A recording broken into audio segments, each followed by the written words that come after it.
Hello, Spartan clinicians and innovators. So, around semester 3 or 4, I began wondering, what would my health specialty be once I graduated? How would I use my passions to best impact my corner of the world? Healthcare.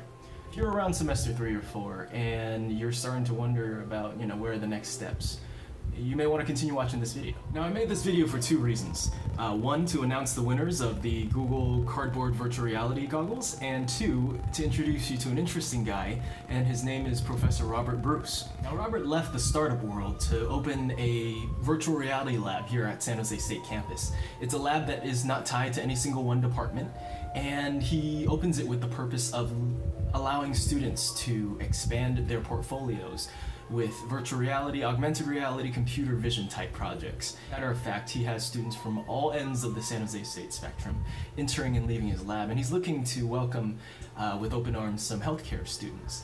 He's not tied to any specific school, and therefore there's not any one specific type of student that patrons the lab. Now, word has it that some industry titans and business leaders have been frequenting the lab.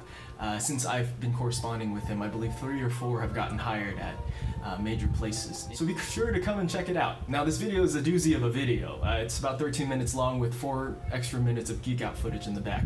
I've included some timetables in the description for easier navigation. So be sure to check it out, and hopefully it can help you answer your questions and aid in your search to better healthcare. Okay, hi School of Nursing, Bryan here. Very quickly, first things first, I need to announce the prizes for those who participated in feedback. If your email is josephinefam1 at SJSU, Alan H. Nguyen at SJSU, or Merdante Lazatan at yahoo.com, great. Then come on over to Director Colleen O'Leary-Kelly's office in room, 417? 417. 417. Your VR goggles await. I try to, prep pad the foundation and makeup off of the foam as best as I could earlier, so they're all ready for you. As far as the research results go, they're quite positive. It's shown that VR indeed has more presence than simulation video observation. So if you're still interested, you can reach out to Colleen for my email, or it's plastered across the whiteboard in room 311. Permanent marker. Permanent, never came off. Oh, so where are we going, Colleen? We're going to room 246. I'm not sure what building, and we're going to be meeting with Dr. Robert Bruce, who has an excellent virtual reality lab. So we're going to see how that might fit in with some of the things we're doing in the School of Nursing. And we want to encourage students to continue to be involved in similar kinds of projects because it's very exciting. Yes, that's Lab 246 in engineering building. And we're going to take you there now. Stanford Research Institute, SRI, is pretty famous. They come to this lab. I took my a small group of my students to NASA, and don't have my little NASA pass today, but it was, you were there. Yeah, I was. Were you there? You were there. Oh, wow. Did you know that we had, my name is Robert Bruce, and I founded this lab. It's a virtual reality, augmented reality, computer vision lab. It is open to all San Jose State students, and we have a website, which is www.sjsulab.org. That's like how we get. So the first thing that students would do, besides introducing yourself, would be to identify other students. We have a massive brain trust here, which means a massive knowledge center.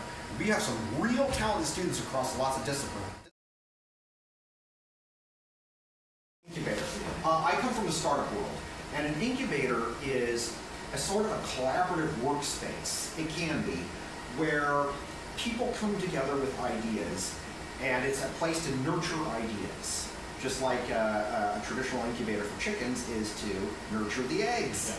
Get them to hatch. Right. Now you're speaking our language. So it's kind of a nurturing environment.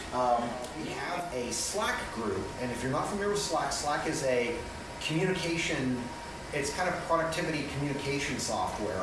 Is it like AOL Instant Messenger? Almost? It's almost like an instant messenger. It's a place where people, or IRC if you're really old school, chat. It's kind of a web-based chat, and but it's much more organized than that, and it allows us to communicate on a global scale. And so everybody joins Lab246. We have about 108, 109 students and faculty in this group now. When students graduate, they're still part of the group. I don't kick people out. And the first thing that I always encourage students to do that join this lab is join the Slack group. I'll send you an invitation. You join the group and introduce yourselves. We have a lot of different channels on there, and one of those channels is projects. And that's where you can put together a proposal for a project, recruit people to work with you on your project. Again, we're running this like an incubator. Incubators are traditionally used in startups to get a startup off the ground, and that's where you can meet other founders or other people, engineers or programmers or whatever you need in order to make the thing happen. And so I run this place in a very similar fashion. You've got a lot of people here that are also looking for projects, but they also offer different talent. Lots of talent that can complement your own. So finding some other people to work with would be the first step. Communicate, form a team, and then start working on projects, start scoping out the projects. A really good interview we had with, we got this unsolicited interview from a company, from a tech website called wearables.com. And they wrote a really nice interview about us. And I had the interviewer not just interview me, but interview all sorts of key people in the lab working on projects. Because I want students to be honest. I want them to say exactly what they think. It shouldn't be, Professor Bruce wouldn't like me to say this. I don't care. You say what you feel. What does the lab represent to you? And that way, I wanted wearables to get a real world perspective, not just from one person, but multiple people about what the lab means to them, what they do, what their goals, their achievements, and we showcased all of it.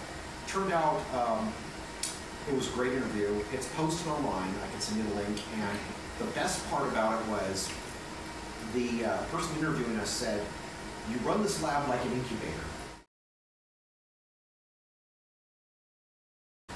After you introduce yourselves, then the next really big thing is defining your project and what you want to do. With VR, you probably need to, if you don't have any artistic experience, you either need to hire some artists or find some artists to work with you that could create some digital models, 3D models of your patients or of all the objects that you would use, like think of nurse tools like scalpels or IV casts, IV pumps, anything, hospital beds. All of these things are tools, and we need to model these things. There really is no limit. I'd like to see students developing projects to enhance their portfolios, and I want them to think about a portfolio. It's very, very important that more students think about a portfolio, regardless of major, because putting projects down and putting down tangible things like videos, like we're making a video now, but making a video screenshot of your VR experience. Maybe it's not three-dimensional, I get that, that's fine. But just gives people an idea of what is this about, what is it doing? Like a simulator for nursing, or a glimpse into a virtual hospital. I think that would be amazing, just amazing. But I'm thinking too that, and from experience I can tell you that when you post videos and you create content, people will notice. And I can say that with confidence because one, I have recruiters that come to this lab. Students come in here all the time. It's students and faculty. So would the students need to be enrolled in a course? Nope. So, No. Okay, so nursing students could come in here, maybe the 2 or 3 of them, and do a project. Yes. Gosh, That's exactly. And collaborate with Yes. students in computer engineering. Or computer or electrical engineering or physics or Oh. chemical engineering or chemistry or computer science or See? art. Yes. I mean, we have such a diverse group in here. And the whole goal of this lab is purposefully, number one, not limiting who can come in. The only thing not limiting who can come in, not limiting by major, and because it's a project-oriented lab, not a class enrollment lab, That means that people can explore and develop things on their own time. They own the rights to it. I don't claim any rights to it. I want students to feel like you put it, this is your baby. Just so much going on, and they either post their stuff to YouTube or they give it to me and I'll post it on my Vimeo Pro account, and I give them the credit for it and I just link it on the page, student projects that they worked on. Other people are doing the same thing as me, so we've got a Robotics Lab, which I align with. They did SJSUrobotics.org, and then we've got the SJSU Computer Graphics Club, who I'm an advisor for, doing the same thing, SJSUCG.org. So we're all kind of doing the same thing, and we just do our own websites. It just makes things easier. We have some software that an outside company named Zulu Entertainment has donated to us. Nancy Solomon is a regular person. She works in the something that she and her husband, who own it and developed it, have given to SJSU. And it is wonderful. This is a very, very powerful and deep thing. Nancy is a VR pioneer. She was working on virtual reality in 1992. Yeah. Wow. Before there were even VR headsets. So when this stuff was produced, it was real kind of realization of her That is dream. finally gonna happen. Yeah, it's her dream. And it's a big, like you said, at the end of the semester when I spoke with you the first time. Yes. You said that it was a big thing for the CSUs. I'm seeing that now. Yes. It's coming. I got some information from Jennifer Red, and she came to me personally and asked me if I wanted to do a project with Oculus. Yes. And you know what? I'd hate to turn her down. You shouldn't. Do it. I know, but I need ideas. Okay. So that leads into It this. gets students in here to maybe work on it. Yes. You know what I mean? We don't have an Oculus in here yet. But no, they would supply it. Oh, that's fantastic. They would supply it, but I have to have an idea. Okay, so obviously we need to expand because there's a real demand for this, for VR. And I am working with other faculty now. I'm very pleased to be working with James Morgan. He's a professor in computer science and the art department, and he is a regular and heavy user of this lab. He brings his students in, and he's also the advisor for the computer game club. And these are very, very important clubs too. Nursing students should be familiar with these clubs. Yes. Because a lot of these students have experience developing art assets, which would be all of your art, as well as gaming functionality on VR. They've got VR experience. What I do is I fund a lot of the things in here, and I do that also by design. It's really, really important because I want to avoid any conflict with departmental infighting, saying, hey, we can't allow nursing students, say, to use engineering person. So, since I purchase this stuff, I have free say on everybody can use it, and they do. Now, the department has no problem with nursing students coming here. In fact, before I accepted this lab, the engineering department promised me everybody can use this lab.